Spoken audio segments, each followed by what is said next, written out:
အားလုံးပဲမင်္ဂလာပါဒီဗီဒီယိုမှာတောင်းမှန်တရိကန်တစ်ခုရဲ့အကြောင်းအနည်းငယ်ရှင်းပြမှာဖြစ်ပါတယ်တရိကန်တစ်ခုမှာအနား3နားတောင်း3တောင်းရှိပါတယ်အဲ့ဒီတောင်း3တောင်းတွေကမှတတောင်းဟာ90 degree ဖြစ်နေမယ်ဆိုရင်တော့အဲ့ဒီတရိကန်ကို right triangle တောင်းမှန်တရိကန်လို့ခေါ်ပါတယ်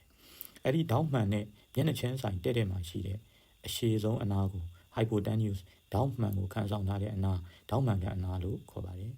ဒါဆိုရင်တရိကန်ရဲ့တောင်းမှန်ကိုဖယ်လိုက်ရင်တောင်း2000ကျန်ပါတယ်အဲ့ဒီတောင်း2000နေရာမှာမိမိလိုချင်တဲ့ထောင်းတစ်ထောင်ကိုရွေးချယ်လိုက်ပါတယ်။အဲဒီရွေးချယ်လိုက်တဲ့ထောင်းတဲ့မှာရှိတဲ့အနားကို opposite side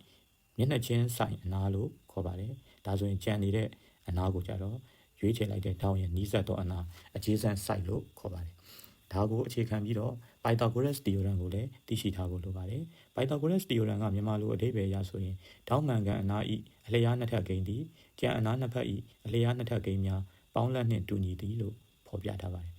အဲ့ဒီတော့ပုံရဆိုရင်တောင်းမှန်ကန်အနား c square is equal to ကြံအနားနှစ်ဖက် a square plus b square ဖြစ်တယ်လို့မှတ်ယူရမှာဖြစ်ပါတယ်အားလုံးကိုကျေးဇူးတင်ပါတယ်ခင်ဗျာ